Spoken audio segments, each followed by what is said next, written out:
Simon Warwick sees an Indian influence in this approach. Following from India, where they would find these giant rocks and carve them into temples. Not having this situation in Cambodia, it's possible that they seem to create their own monolith by building it first out of rough blocks and then carving it later. So in a way, you're not looking at a dynamic building like a cathedral, but a gigantic sculpture. To find the tons of sandstone needed to complete Angkor Wat, Suryavarman's engineers will travel far to the north, to a holy landscape where the Khmer Empire began, the Kulin Hills. Kulin's great cliffs are the source of the rivers, among them the Siam Reef that fertilize the expansive Angkor Plain. They are home to the earliest Khmer temples. To honor this sacred place, Khmer artists have carved phallic symbols known as linga in the riverbanks. These icons bless the water, imbuing it with power and strength as it makes its way to Suryavarman's kingdom far below. The journey is at least 30 kilometers.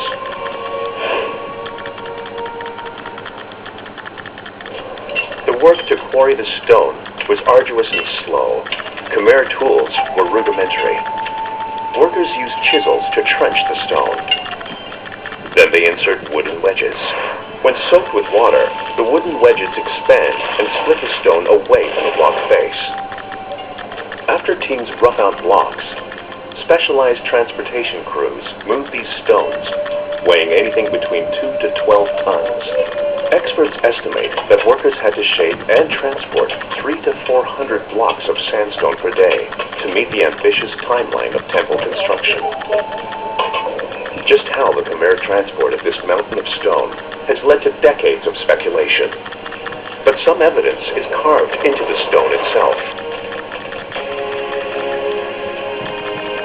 In this bas-relief, we can see the Khmer using floating bridges and rafts to carry people and animals across water. The circles represent bamboo poles lashed together in a crude bridge, bobbing above the river teeming with fish and supporting the weight of an entire army on the move. It seems likely that the crews would have loaded the stones onto some sort of barge or raft, which was floated into one of the many channels leading to the temple site. Once on the canal system, the barge is towed by animal traction, possibly elephants or water buffalo.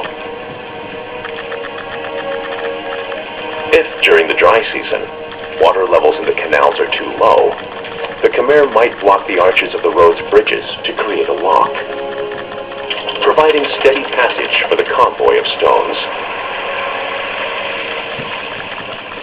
At the Angkor Wat site, workers swarm all over, unloading and stockpiling the sandstone blocks. It's also important to remember that this is a huge feat of logistics and supply as well. If you were to be standing here 800 or 900 years ago watching this thing being put together, what you would see is just vast armies of people, elephants, cables, gurneys for placing stones into place, an elaborate system of bamboo and ropes in order to move everything into place and get it into the right spot. The workers hurry to create temple walls from stone blocks, but they now face a new challenge, moving the stone around the site. And the moat once again proves its usefulness. Now it functions as a port. By floating the blocks around the moat, materials can be delivered directly to any side of the site. It's going to be told that you're standing on this. One of the most commonly asked questions of Angkor is, what are these holes for in the stone?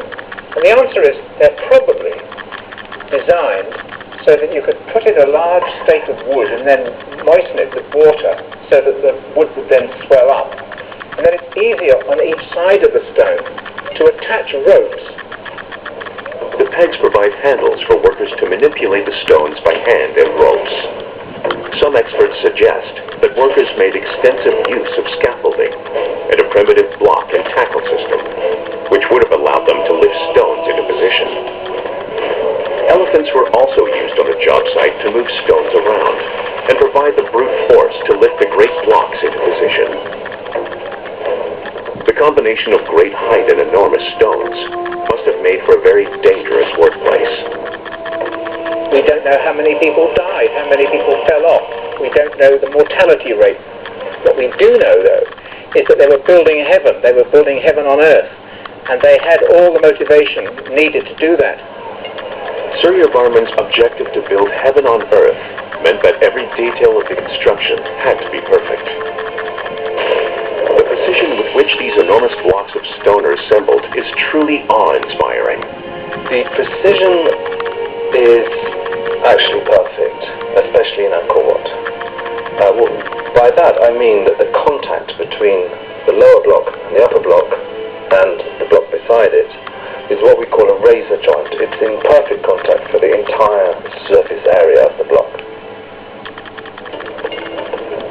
Experts today believe that the Khmer builders achieved such a close fit between these huge blocks using a technique known as abrasion. Sandstone has a naturally rough surface, and when one stone is rubbed against another, possibly with water in between, the two surfaces will grind each other smooth. Amazingly, these stones are kept in place by nothing more than stone-on-stone friction, seamlessly, securely, and without any mortar or cement. To the Khmer, this was particularly important, because mortar would have only interfered with the perfect contact joint required for carving. If it's a perfect joint, it acts like a monolith, like a single piece of stone, and you can carve across that joint. And nowhere are these perfect joints more evident than in the enormous bas-reliefs. Here, for the first time, we see a king of Angkor. His name is Suryavarman II, the Sun King. And he reigned over a huge empire with great power and great charisma. Experts estimate that the carving occupied nearly 1/2 of the 35 years that Angkor Wat took to build. 2 or 3 levels of talent went into carving the stone, which involved the highest levels of artisans who were very prized possessions, and ancient cultures liked it. After master artists stencil out the design, junior carvers follow behind, tracing out the pattern. The carving at Angkor Wat is remarkable. The master carvers achieve an incredible depth of image in a remarkably small depth of stone. In 2 to 3 centimeters, there is a foreground, figures in the middle, and someone in the background of the same space. The endless carvings and bas-reliefs, while impressive today, would have looked very different 900 years ago. The shine is because of 1,000 hands touching